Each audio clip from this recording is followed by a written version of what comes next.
On the morning of December 7th, 1941, during the infamous attack on Pearl Harbor, a Black Navy mess attendant, a man deemed fit only to cook and clean for white officers, performed an act of valor so extraordinary it would make him one of the first and most celebrated heroes of the Second World War.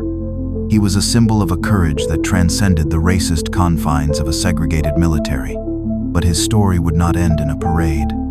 2 years later, this same hero, now a petty officer serving on a different ship in a different battle, would vanish into the depths of the Pacific Ocean. His life a tragic and powerful testament to a nation that had demanded his sacrifice, but had never truly seen him as an equal. Before I begin, thank you for watching. I'd love to know in the comments where you're watching from, and what time it is there. It means a lot to know you're here, sharing these stories with me. We're in this together. The Naval Hospital in Honolulu in the final, somber weeks of 1943 was a place of quiet, antiseptic order, a world away from the chaotic, blood-soaked violence of the war in the Pacific. It was a place where the physical wounds of battle were cleaned and bandaged, but the deeper, more invisible wounds were left to fester in the profound, echoing silence of the long, white-walled wards. In one of these wards, a young sailor named David Chenault lay in a state of suspended animation, his body a patchwork of white gauze and surgical tape, his eyes fixed on a point on the ceiling that only he could see. He was 18 years old, a boy from the green, rolling hills of rural Kentucky, and he was one of the few hundred survivors of the catastrophic, near-instantaneous sinking of the escort carrier USS Liscome Bay. A naval officer, a lieutenant with a tired, compassionate face and a small, neat notebook, sat by his bed. He was from the Judge Advocate General's office, tasked with the grim, bureaucratic duty of collecting eyewitness testimony for the official after-action report.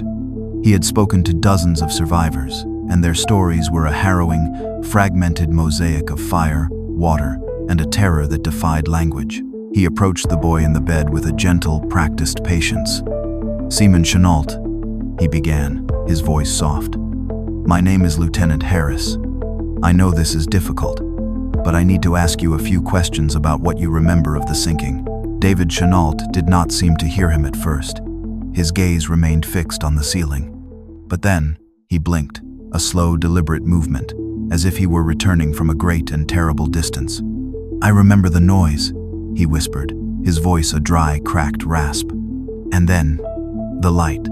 The lieutenant nodded, making a small note. "And the crew, son? Do you remember the men you were with at your battle station?" At the mention of the crew, a profound and visible change came over the young sailor. The vacant, traumatized look in his eyes was replaced by a flicker of something else, a light of deep, reverent memory. "I remember him," David said, his voice suddenly clear and focused. "I remember Petty Officer Miller." The lieutenant paused, his pen hovering over the page. The name was one he knew well, a name that had become a legend in the fleet. "Doris Miller?"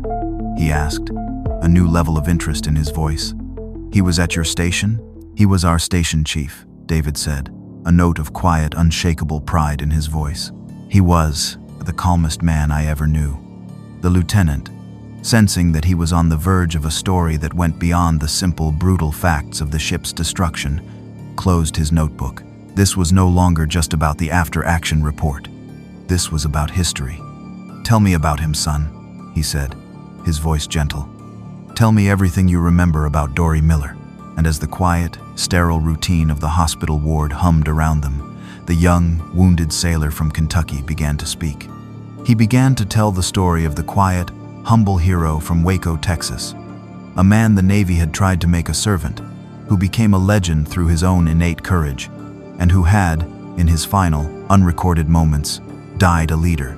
The story was a testament, a final act of witness, a eulogy for a man whose life had been a brief, brilliant, and tragic chapter in the great, painful, and unfinished book of American history. The world of mess attendant, third-class Doris Miller in the autumn of 1941 was a world of strict, suffocating confinement, a world defined by the polished brass of the officer's wardroom, the steamy, back-breaking heat of the ship's laundry, and the rigid, unbreachable wall of racial segregation. The battleship USS West Virginia, a proud, gray fortress of American naval power, was a floating microcosm of the Jim Crow South. For the white sailors, it was a place of training, of opportunity, of a clear, structured path to advancement. For the 70 or so black men who served on its crew, it was a place of domestic servitude, their roles officially and unchangeably restricted to those of mess attendants, cooks, and cleaners. They were not sailors, in the true sense of the word.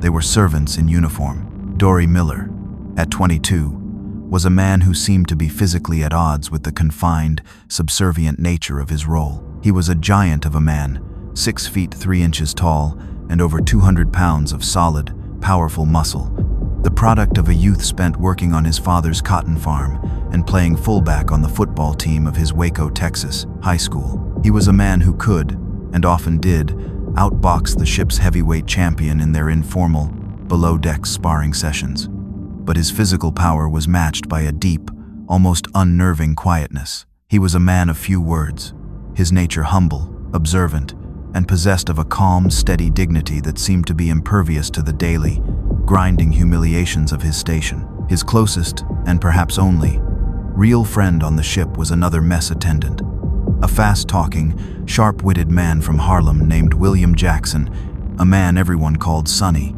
Sonny was everything Dory was not. He was small, wiry, and his anger at the injustices of their situation was a hot, constant, and vocal thing. "Look at this," Sonny would grumble as they spent their afternoons shining the officers' shoes to a mirror finish. "We're fighting a war to free the world from fellas who think they're a master race, and we're spending our days shining the shoes of fellas who think the exact same thing. Ain't that a kick in the head?" Dory would listen, his large, skillful hands moving with a steady, rhythmic grace, and he would simply nod. He felt the same anger, the same bitter irony. But his response was not to talk, but to endure, to absorb the indignities with a quiet, unshakable sense of his own self-worth. He had joined the Navy, like so many other young men, black and white, to escape the dead-end poverty of his Depression-era youth, to see the world, to be a part of something larger than himself. The Navy, in its wisdom, had decided that the largest thing he could be a part of was the officers' mess. But Dory refused to be defined by their limitations. He performed his duties with a meticulous, professional pride. He was, by all accounts, the best damn mess attendant on the USS West Virginia. But in the quiet, stolen moments, he would stand at the ship's rail, looking out at the vast, blue expanse of the Pacific, and he would dream of being what the Navy had told him he could never be, a sailor. His one, small act of rebellion was his refusal to be completely ignorant of the ship's true purpose. He was not allowed to train on the ship's massive anti-aircraft guns.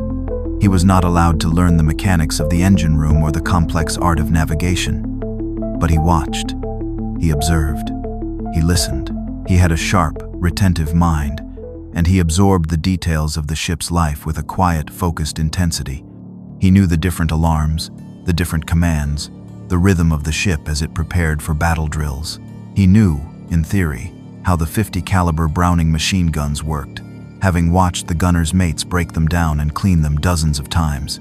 He was a servant, but he had the mind and the heart of a warrior.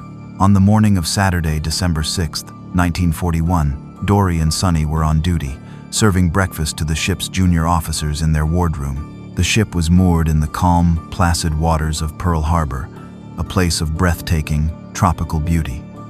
The conversation among the young, white officers was light, confident, almost arrogant. They spoke of the ongoing, but seemingly distant, negotiations with the Japanese. They spoke of their plans for the weekend, of the baseball games and the dances in Honolulu. The idea of a real war, of a real threat to this American paradise, was a distant, almost laughable abstraction.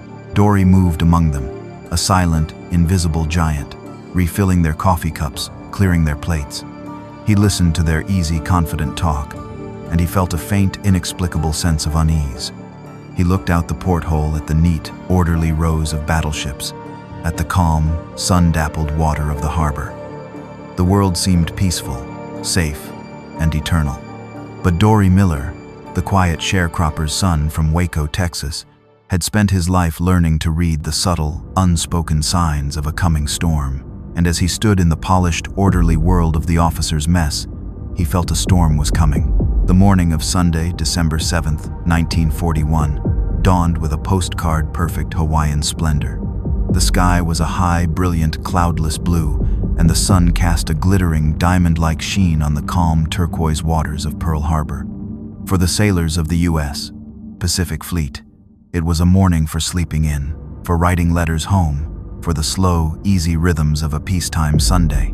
Aboard the USS West Virginia, moored at berth F6 on Battleship Row, mess attendant, third-class Doris Miller was already at work. He was below decks, in the stifling, humid heat of the ship's laundry, collecting the officers' soiled white uniforms, his movements methodical and practiced.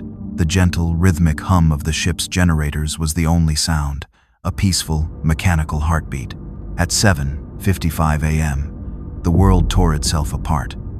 The first explosion was a deep, guttural, deafening roar, a sound that was felt as much as it was heard. The entire 30,000-ton battleship lurched violently, as if struck by the fist of a god, throwing Dory hard against a steel bulkhead. The lights flickered, died, and then came back on, their glow a weak, sickly yellow in the suddenly chaotic air. The ship's general quarters alarm began to blare, its frantic, insistent clang, a sound he had heard 100 times in drills, but which now carried the terrifying, unmistakable urgency of the real thing. Dory and the other mess attendants in the laundry looked at each other, their faces a mixture of confusion and dawning terror. A second, and then a third, explosion rocked the ship, each one more powerful, more catastrophic than the last. The steel plates of the hull groaned, and the air became thick with the smell of smoke and burning oil. This was not a drill. This was not an accident. This was an attack.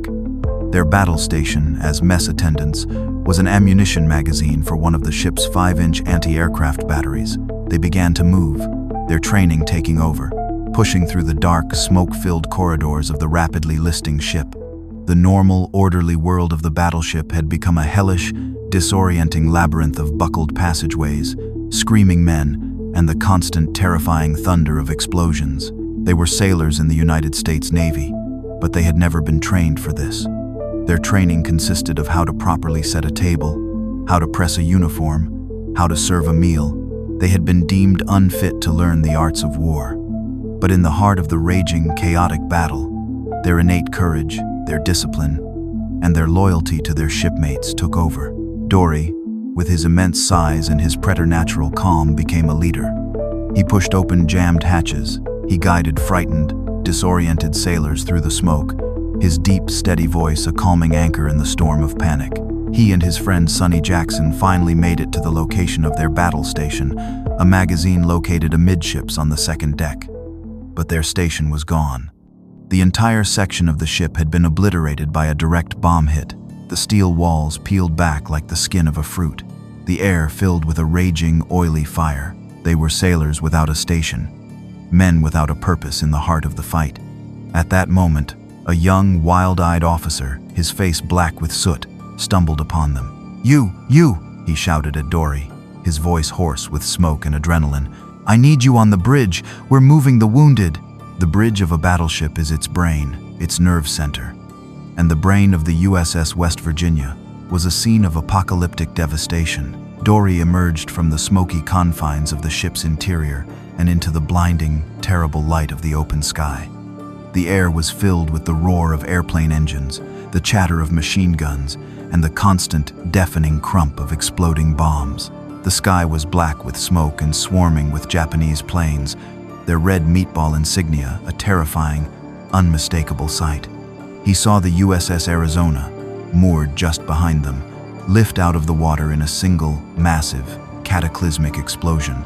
A sight so terrible, so absolute, that it seemed to defy the very laws of physics. He pushed the apocalyptic vision from his mind and forced himself to focus on the task at hand. He made his way to the ship's bridge, a place he had only ever been to clean and serve. It was a charnel house. The deck was slick with blood. The dead and the dying were everywhere. And at the center of the carnage, he saw the ship's captain, Mervyn S. Benyon, a man he had served coffee to just the day before, being held up by two officers. Captain Benyon had been disemboweled by a piece of shrapnel from a bomb that had hit the neighboring USS Tennessee, but he was still alive, and he was still in command. Dory Miller, the mess attendant from Waco, Texas, had arrived at the heart of the battle, and in the next few moments, he was about to become a hero. The bridge of the USS West Virginia was a vortex of chaos, a place where the normal, rigid hierarchy of the Navy had been shattered by the sheer, overwhelming violence of the attack. Dory Miller, the mess attendant, stepped into this maelstrom, his powerful frame and his unnerving calm a sudden, solid presence in a world that had come unglued. He saw the ship's captain, Mervyn Benyon, his life's blood pouring from a grievous wound in his abdomen, still trying to command his ship, his voice a weak, strained whisper. He saw the young, inexperienced Ensign Frank Chapman, a man whose face he had only ever seen in the context of the officers' mess, his expression a mask of pure, paralytic terror, his Ivy League education utterly useless in the face of this kind of primal industrial-scale slaughter. Dory's orders had been simple: help with the wounded. He went to his captain. The two officers who were holding Captain Benyon up were struggling, their own fear and the unmanageable weight of their dying commander overwhelming them. Dory, without a word, moved to help. He gently but firmly took the main weight of the captain, his immense strength making the task seem almost effortless. He was not a doctor, he was not a medic, but in that moment, he was a source of comfort and strength for his dying commander. He helped move the captain from the exposed, fire-swept center of the bridge to a more sheltered position, a small act of compassion and duty in the heart of the raging inferno. Captain Benyon, in his final moments of consciousness, looked up at the large, black sailor who was helping him, a flicker of gratitude and respect in his pain-filled eyes. He had likely never even known Dory's name, but in his final moments, he knew him as a fellow sailor.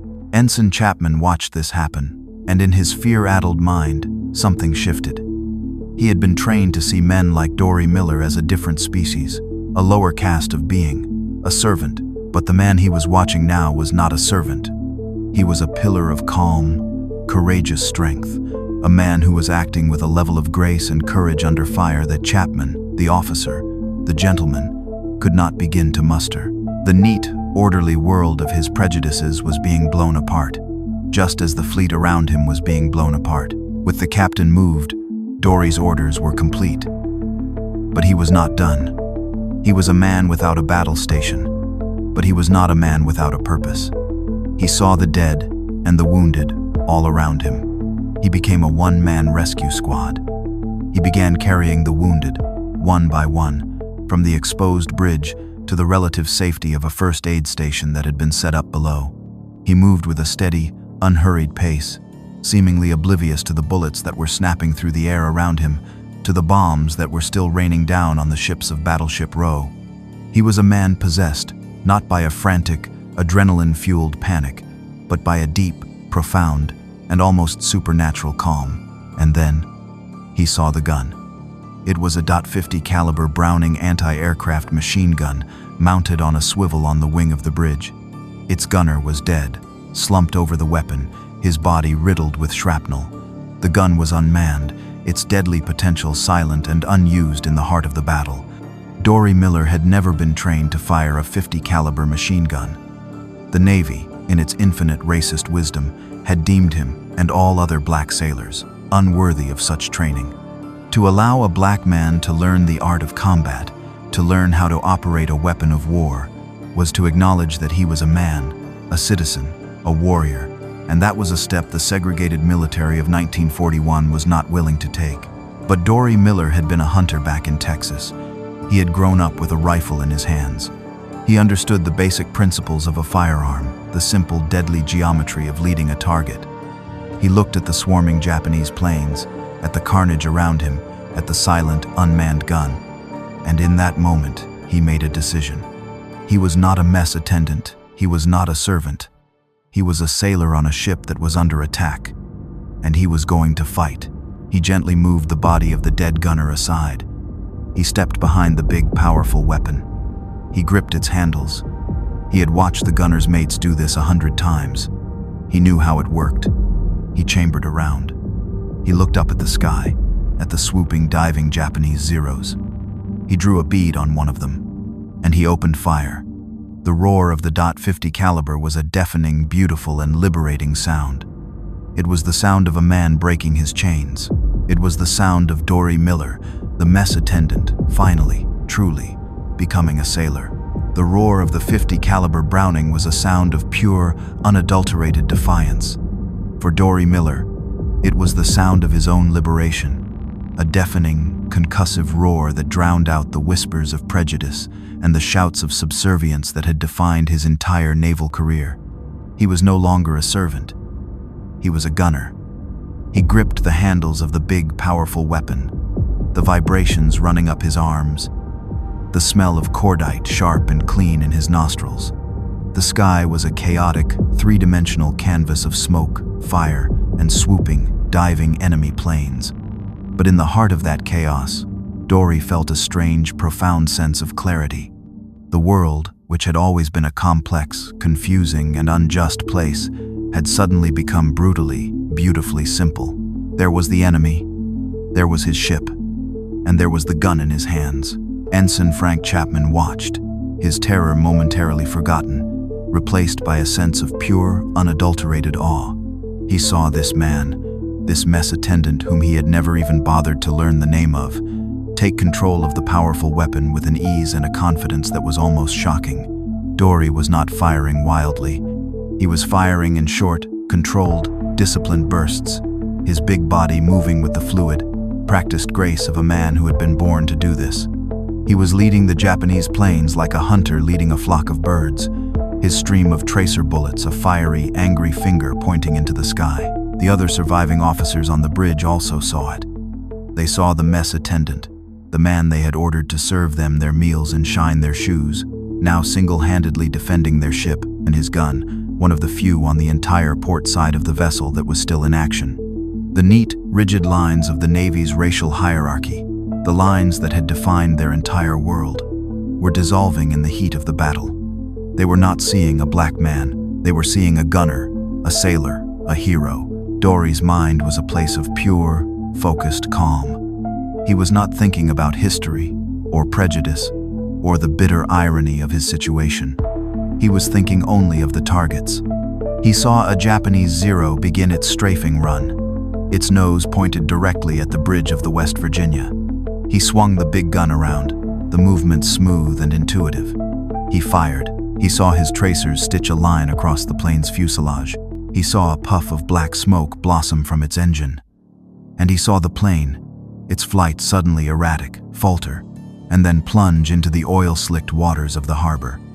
He had done it. He had shot down an enemy plane. He had struck a blow.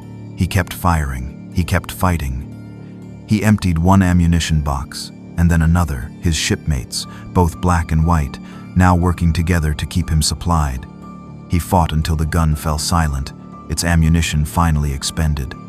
He fought until the last wave of Japanese planes had turned and fled, leaving behind them a scene of almost unimaginable devastation. The attack was over. The battle for Pearl Harbor, for that morning, was done. But Dory Miller's work was not. The USS West Virginia was a dying ship. It had been hit by at least 7 torpedoes and 2 bombs. It was on fire, it was sinking, and it was still filled with wounded and trapped men. The order came to abandon ship. But Dory did not leave. In the chaotic, terrifying aftermath of the battle, his heroism continued. He became, once again, a one-man rescue squad. He ignored the order to save himself and instead turned his attention to saving his shipmates. He plunged into the oily, burning water of the harbor, the water thick with the blood of the dead and the dying. He was a powerful swimmer, and he used his strength to pull wounded, oil-slicked sailors from the water, dragging them to the relative safety of Ford Island. He made trip after trip, his body fueled by a seemingly inexhaustible supply of adrenaline and a profound, simple sense of duty to the men he served with. He did not see the color of their skin. He saw only the uniform. They were sailors. They were his brothers. He worked for hours, until he was finally ordered, by a senior officer who was awed by his courage and his endurance, to stop. He was covered in oil and blood, his body aching with a fatigue that was deeper than bone. He had witnessed the death of his ship, the destruction of his fleet, and the deaths of hundreds of his comrades. He had been a servant, a gunner, a savior, all in the space of a few terrible and glorious hours. As he finally stood on the solid ground of Ford Island, looking back at the burning, sinking wreck of the West Virginia, he was no longer just Dory Miller, the mess attendant from Waco, Texas. He was a hero, and the United States Navy, and the United States of America, would now have to figure out what to do with him. In the immediate, shell-shocked aftermath of the attack on Pearl Harbor, the story of the black mess attendant who had manned a machine gun and shot down an enemy plane began to spread like wildfire. It was, at first, a rumor, a piece of battlefield folklore whispered in the hospital wards and the mess halls among the survivors. But it was a story that was too powerful, too compelling, to remain a rumor for long. Ensign Frank Chapman, the young officer who had witnessed Dory's heroism on the bridge, made sure of that. In his official after-action report, he made a special, detailed point of chronicling the extraordinary valor of the man he now knew as mess attendant, third-class Doris Miller. He described in clear, unequivocal language how Miller had aided the dying captain, how he had saved the lives of wounded sailors, and how he had, without any training, taken control of a .50 caliber machine gun and had fired with a courage and a skill that was an inspiration to all who witnessed it. The report, and the corroborating testimony of other officers who had been on the bridge, landed on the desk of Admiral Chester Nimitz, the new commander of the U.S. Pacific Fleet. The story presented Nimitz and the entire Navy command with a profound and deeply uncomfortable problem. The Navy had, for its entire history, been a bastion of rigid institutional racism. It had relegated its black sailors to roles of domestic servitude, had denied them any opportunity for combat training or advancement, and had justified this policy with a litany of racist, pseudo-scientific theories about their supposed lack of courage, intelligence, and discipline. Dory Miller's actions had, in the space of a few hours, single-handedly demolished that entire, carefully constructed edifice of lies.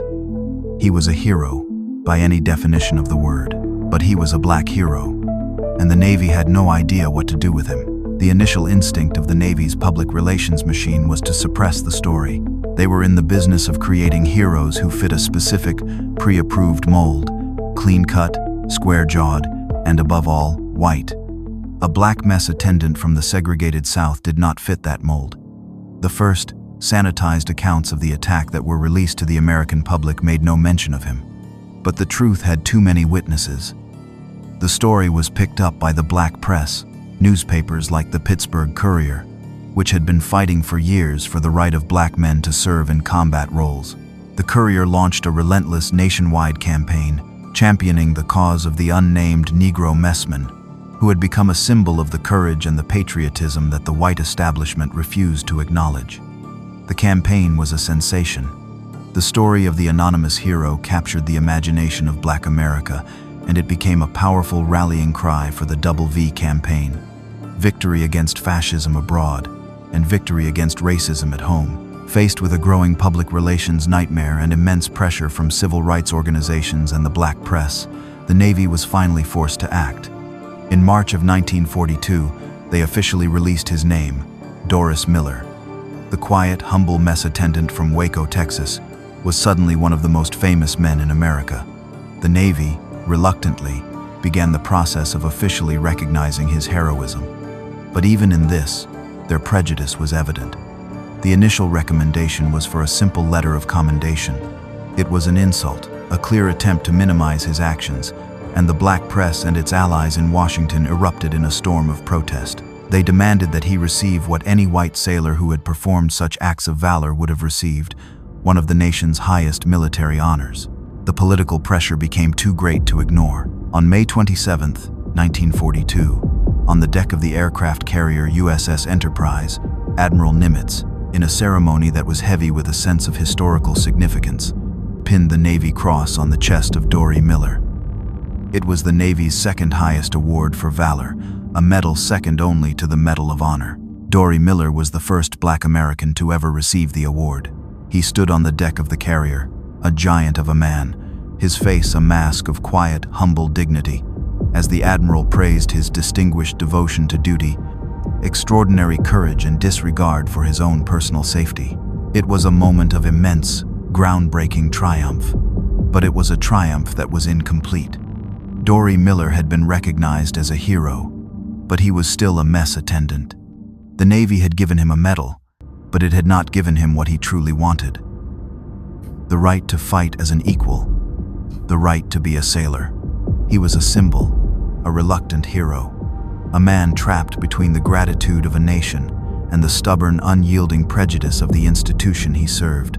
The Navy Cross had made Dory Miller a hero, but it had not made him a gunner. In the strange, contradictory logic of the segregated military, he was a man who was brave enough to be decorated for his valor, but not trustworthy enough to be promoted to a combat rating. Instead of being sent to gunnery school, he was sent on a tour. The Navy, now eager to capitalize on the public relations value of their newly minted black hero, sent him across America on a war bond tour. For nearly a year, Dory was trapped in a new kind of battle, a battle of flashbulbs, handshakes, and the quiet, soul-crushing hypocrisy of a nation at war with itself. He would stand on stages in front of cheering crowds in Chicago, New York, and his home state of Texas, a reluctant, uncomfortable symbol of a unity that he knew to be a fiction. He would be praised by white politicians who would not allow him to drink from the same water fountain, and he would be lauded as a symbol of American courage in cities where he was not allowed to eat in the same restaurants as the men who were cheering his name. He was a hero, but he was still a black man in Jim Crow America, and the tour was a constant, grinding reminder of the bitter irony of his situation. He endured it with his usual quiet dignity, but his friends saw the toll it was taking on him. The easy, humble smile that had been his trademark was often replaced by a look of deep, weary sadness. He was a warrior, and they had turned him into a parade float. He spoke to segregated church groups and civic organizations in the black community, and it was here that he felt a sense of genuine purpose. He was not just a symbol to them. He was an inspiration. He was proof that they were capable of the same courage, the same patriotism as any white man. He spoke to them not of his own heroism, but of the importance of the war, of the need for everyone, black and white, to do their part. He was a powerful, effective, and deeply authentic voice, and the war bonds he helped to sell were a tangible contribution to the war effort. But it was not the contribution he wanted to make. He had not joined the Navy to sell bonds. He had joined to be a sailor. After months of relentless lobbying by the NAACP and the black press, and after Dory himself had made it clear that he wanted to return to the fleet, the Navy finally relented. In the spring of 1943, his tour was ended. And in a move that was both a promotion and a quiet continuation of their segregated policies, he was promoted to petty officer, first class, and given the rating of ship's cook, third class. It was not the gunner's rating he had earned, but it was a step up from mess attendant. It was a position of leadership, a position of respect.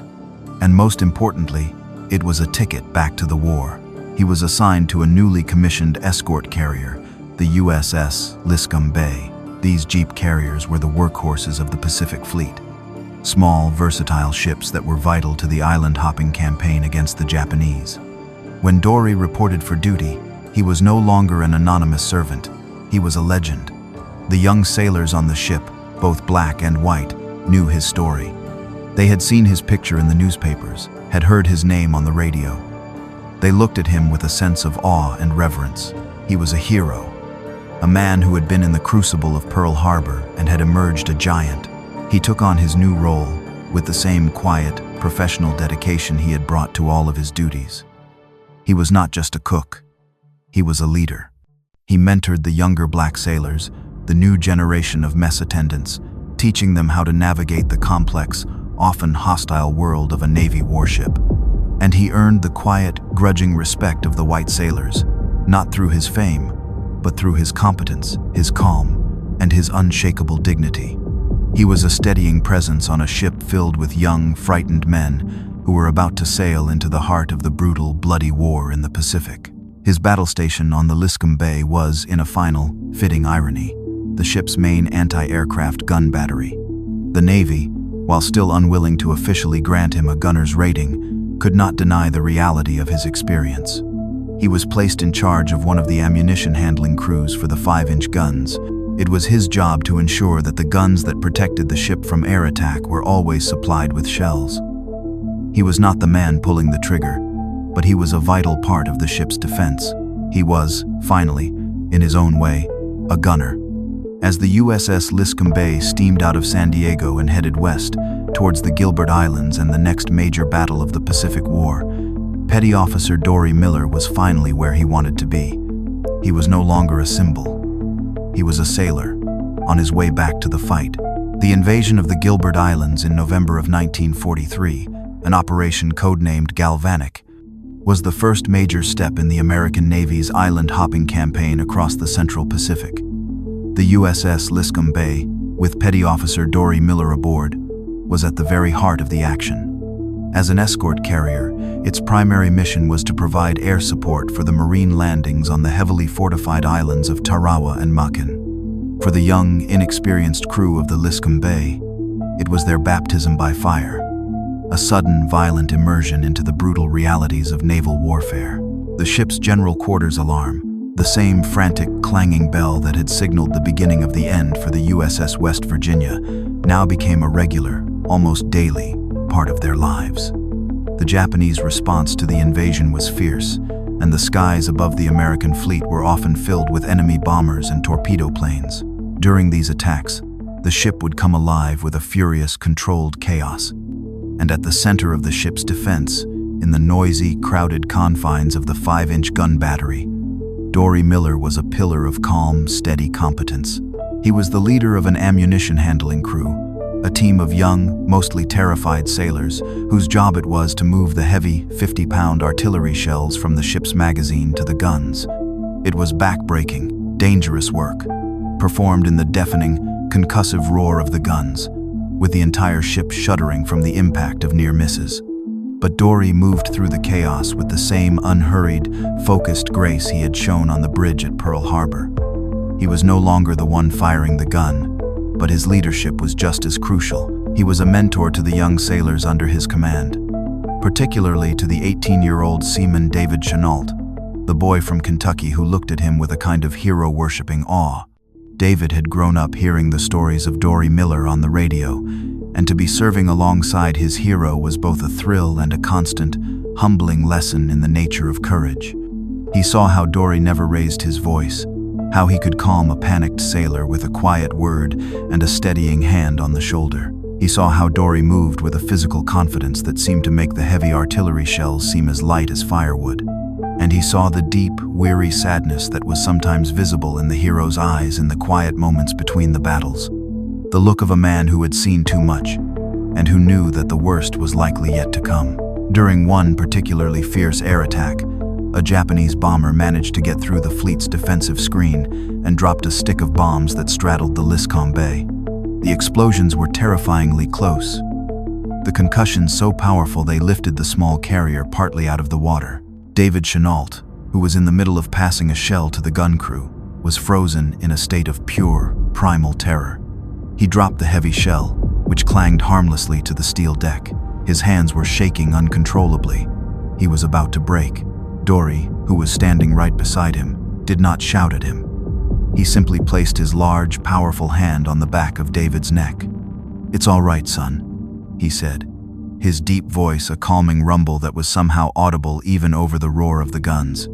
"Just breathe. Look at me. We're still here. Now pick up that shell.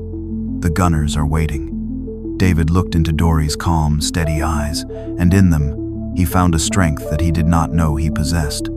The fear did not go away, but it was no longer in control. He took a deep breath. He picked up the shell, and he got back to work. The Battle of Makin was a success. The Marines took the island after a brutal, bloody fight, and the Liscome Bay's planes had played a crucial role in their victory. As the battle wound down, a sense of relief and a surge of victorious pride swept through the ship. The crew had been tested, and they had not been found wanting. They were veterans now. They had survived. On the evening of November 23rd, the ship took up a patrol station off the coast of Makin Atoll. The mood was light, almost celebratory. They had done their job. They were safe. But the war in the Pacific was a patient, predatory thing. And in the deep, dark waters beneath them, an enemy they could not see was waiting. The Japanese submarine I-175, captained by a skilled and determined commander, had found them, and it was preparing to fire its last torpedo.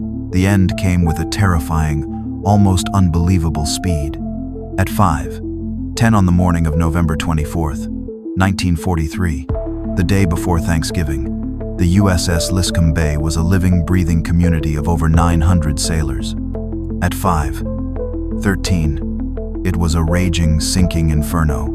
The single torpedo fired by the Japanese submarine I-175 struck the small escort carrier at the worst, most catastrophically vulnerable point on its entire hull, the aircraft bomb storage magazine. The ship was carrying tons of high explosives, and the torpedo hit acted as a detonator. The resulting explosion was one of the most massive and destructive of the entire Pacific War. It was not a normal explosion. It was a detonation, an instantaneous, violent expansion of gas and fire that vaporized the entire aft half of the ship in less than a second. For seaman David Chenault, who was on deck preparing for his morning watch, the world simply ceased to exist. There was no sound, no warning. There was only a single, silent, all-consuming flash of brilliant, white-hot light, and a concussive force so powerful that it felt like the hand of God itself had swatted him from the ship. He was thrown, tumbling end over end, through the air. His body a helpless, insignificant speck in a universe of pure, unimaginable violence. He hit the water with a force that knocked the breath from his lungs and plunged him deep into the warm, dark depths of the Pacific. When he finally struggled back to the surface, choking and disoriented, the ship he had been standing on just seconds before was gone.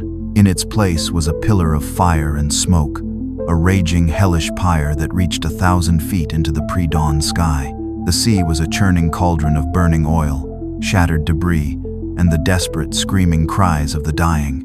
But it was the image from the single, frozen moment before the world had vanished that was burned, forever and indelibly, into his memory. He had been walking towards his battle station at the aft gun battery, and he had seen Petty Officer Dory Miller. The hero of Pearl Harbor was already there, calmly inspecting the ammunition stores, his large, powerful frame a silhouette against the first, faint light of the coming dawn. He had looked up and had seen David approaching, and he had given him a small, quiet smile and a nod of acknowledgement. He was a picture of calm, steady, and reassuring competence. A leader at his post, ready for the day's work. It was in that exact split second, as David was about to return the nod, that the torpedo had struck. The last thing David Chenault ever saw of the USS Liscome Bay was the calm, resolute face of Dory Miller, a hero, a mentor, a man who was, in his final, unrecorded moment, exactly where he was supposed to be, at his station, with his men, doing his duty. The explosion was so massive that it was seen and felt by ships that were over 15 miles away. The Liscome Bay itself, or what was left of it, sank in just 23 minutes. Of the over 900 men on board, only 272 survived. Petty Officer, First Class Doris Miller, was not among them. He had vanished. He had been consumed by the fire, swallowed by the sea, his body never recovered. The hero of Pearl Harbor, the man who had survived the sinking of the USS West Virginia, had met his end in the cold, dark waters off a small, forgotten island in the middle of the Pacific Ocean.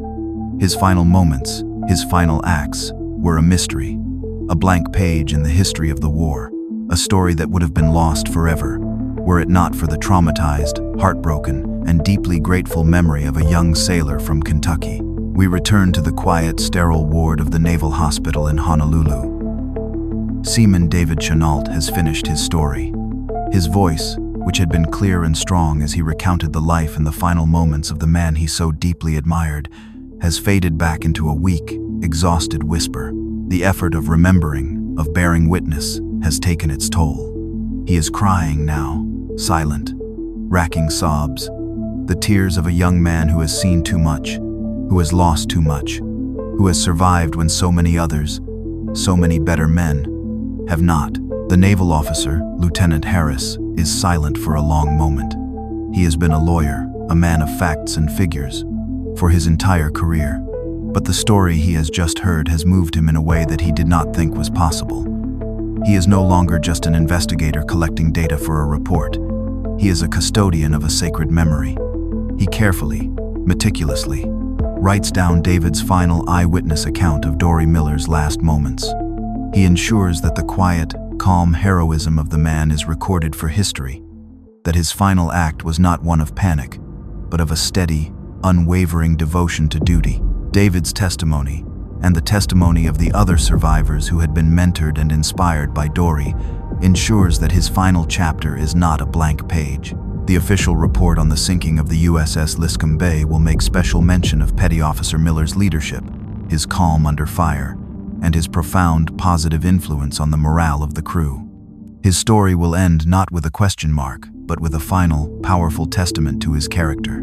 The legacy of Doris Miller is a complex, powerful, and deeply American one. He was a man who the Navy had tried to make a servant, a man who had been denied the right to fight for his country simply because of the color of his skin. But his own innate courage, his own profound sense of duty, had refused to be confined by their prejudice. He had become a hero, not because the Navy had allowed him to be, but because it was who he was. He had become a symbol, a reluctant catalyst for change, a man whose actions had forced a reluctant nation to begin the long, slow, and painful process of confronting its own internal demons.